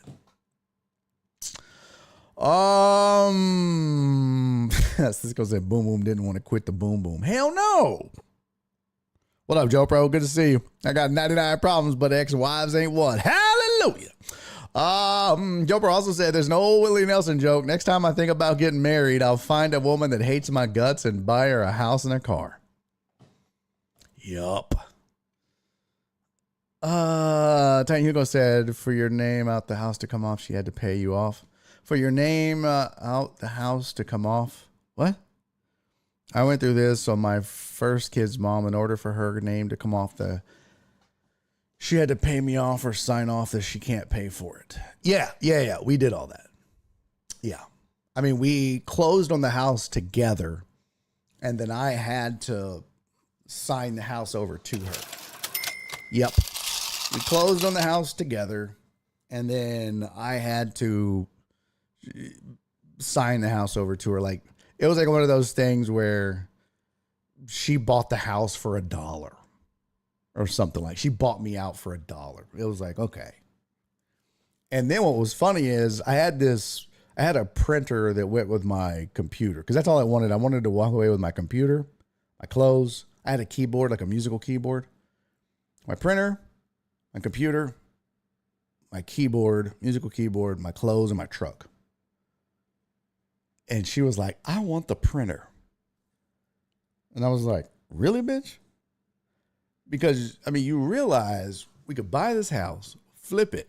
I can make you sell all the shit in it. And make you sell all your shit. Because I'm still walking away with nothing. Basically, I can make you sell everything to pay off the debt. Which means you would walk away with nothing. And I would walk away with nothing. Because I'm going to walk away with nothing and no debt either way. This is my negotiating tactic. The question is, do you want to walk away with nothing? And her lawyer was like, don't be stupid. Just give him the goddamn printer. Her lawyer loved me. Loved me. What the fuck is a golden Kappa train? I have no idea. What the fuck is a golden Kappa train? I have no idea what the hell what is a golden Kappa train? I have no idea. Contribute to earn this exclusive emote for 24 hours. I don't know what a golden Kappa train is. Yes, it's a golden shower. If we hit the golden Kappa train, I'm going to stand up and piss on the camera. Let's get it. All right, we got birthdays to do. Come on. You guys do the hype train and I'll piss on the camera. I don't know. Joe Pro, thank you for the 303 bits. And the birthday reminder, sir. Tony Dallas, thank you for the 100 bits. Joe Pro, thank you for the 303 bits. Tony Dallas, thank you for the 304 bits. Dre, man, again, thank you, brother, for the $50 Thankful Thursday, man. That was pretty dope. And thank you to Cece and Sylvia and Dubs and Donna for your continued Thankful Thursdays. You guys are diligent with that shit, and I really do, really do appreciate it very much. That's weird. I don't know what this is. Top cheer gets a conductor badge. Huh. Here, it says learn more. Let's learn about this together. What the fuck? New in 2023. The Golden Kappa is a special version of the Kappa emote. It's currently available as a temporary award for new hype train. Golden Kappa emote is available to viewers who participate in the Golden Kappa train for 24 hours. Depending on your kicking off settings, I don't know what the fuck this is. What is considered supported events? Do I need to renew? I don't even know what the fuck this is for. Hugo said, what's your obsession with printers? I don't know. It was just at the time I wanted a printer. That's it. Oh, we got it. Oh, shit. I have no idea what to do with my hands now. Donna said it may have to be discounted if I have to buy a new car. Sweetie, I get it. I get it. I hope you don't have to buy a new car, and not for that. Not for that. Just because I know how the headache is. Oh, it's the worst. But Donna, if you have to buy a new car, here's what I want you to do. I want you to tell me. And we'll go back. We'll revisit the how to buy a car method on this show. I'll reteach how to buy a car. That way you can watch and learn. And we can go through that again. Yeah? Yeah? So if you have to, I'll even have some visuals for you. So we'll do like the how to buy a car training, and I'll have some visuals like here's the triangle, here's how you get fucked. Here's how you go shop for this, here's how you do that, we'll go through we'll make it a whole ass show. How to buy a car. Hell, I'll even try to find some guests. I'll try to go and find I know car people. Actually, I'll try to hook you up with some car people, depending on what you want. But Ty, you gonna say, could you 3D print on a new bumper? I wish I could 3D print her a car. All right, we got a hype train going. Let's do that. But yes, Donna, I'll get you in touch. I know several car people, but maybe I'll bring them on too. We got a hype train in this bitch. Scooty-doo. Got a golden Kappa train. Oh, I got a pee. Y'all thought. Oh, Jesus. Don't forget, we got a private hour coming up here in about 3 minutes. Donna said I'm sticking with Toyota. Smart move. Smart move. Them Toyotas is the titties. Yes, indeed, they the titties. Yeah, thank you guys for the hype train, man. Peepin' Dobbs, thank you for the gift of sub, man. Cisco, thank you for the 216 bits for the golden shower at the Golden Corral at the Golden Kappa Beach Party. Oh, damn, Rudy Rod's buying a car on Saturday. I'm going Saturday to buy one. Well, shit. Hold off, and I'll teach you how to buy one when we teach Donna how to buy one. Because there's a process. On our way to Oklahoma, on our way to Oklahoma, I taught Kanice how to buy a car. He was like, bro, this is the most educational shit I have ever heard in my whole life. I was like, well, you're welcome. A few years in the car business will do that. All right, let's do this. Come on.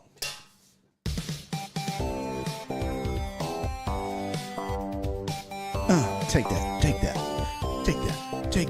Yeah. Take that. Drink, drunk. All right, we got 2, not 1, but 2 birthdays. Now, I missed yesterday.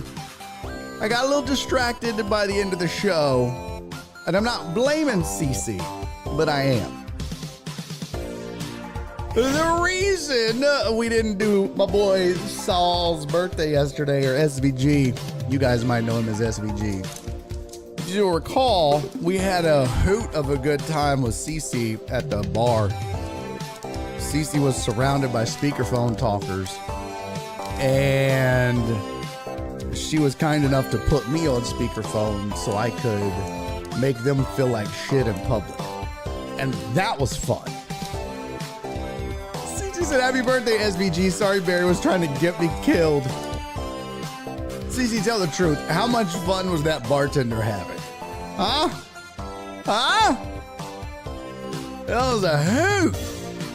I may have to clip that. I got to figure out how to make that a clip. That was a lot of fun. But my boy Saul, man. Saul's my man, 50 grand. A lot of y'all, look at that, I can just hide the whole thing. A lot of y'all know Saul, met Saul before. He's been out to fantasy drafts in the past. Oh, she was having a blast? Oh, my bad.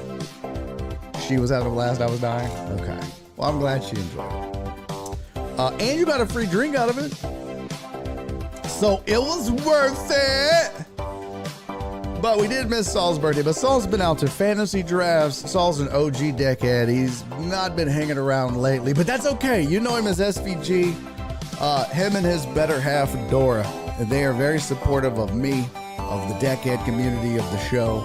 And so I want to say thank you to Saul for continuing to support the show. And I hope he had a good birthday yesterday. I did see a shout out to him from his wife, Dora, on Facebook.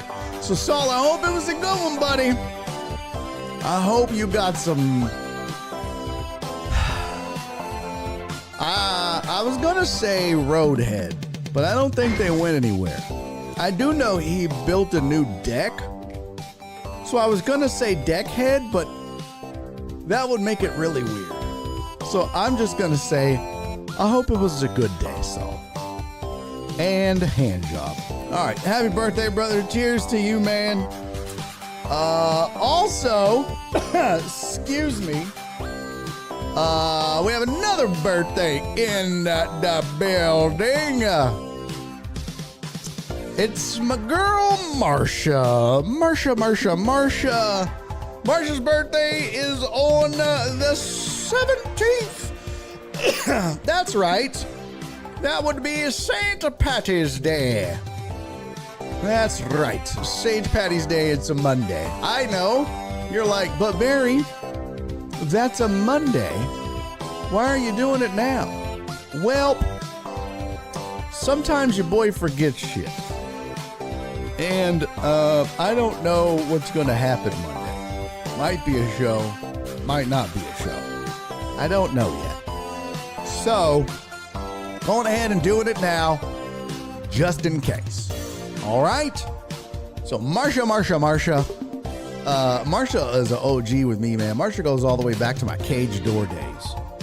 Marsha's the best, man. Marsha used to do blood drives with me back in the day. CC said, happy birthday, Marsha. Sorry, Bear was trying to get me killed. Marsha, I'll give you an idea of some people are like, who the hell is Marsha? So Marsha is kind of like, think of Marsha like Jen, but for the cage door. Yeah. Marsha was my Jen on the cage door. Yeah, helping when she could and, you know, just getting shit done in general. And she just loved MMA and she would, you know, pitch in when she could. So, yep, she's good people. She's a sweetheart of a gal. And her and her husband, Tommy, are good folk. So, love me some Marsha. She's a sweetheart. Super smart, too. She's like a doctor. Well, she got her PhD. She's not like a doctor. Like, I can't go up to her and be like, hey, is this mole look okay? But she's got like her PhD in some science stuff. She's smart. Like research things. I don't know. I just know she's smarter than me. But Marsha, dear, I love you. I hope you're good. I know you're not watching. It's okay. I'm still doing it. I hope you're having a good time, and I hope, you know, Tommy's taking care of you. Maybe he got you some roadhead or whatever. All right, happy birthday to you if I don't see you or talk to you on Monday. I love you to death. Saul, I love you, buddy. Happy birthday to you both. Cheers, everybody.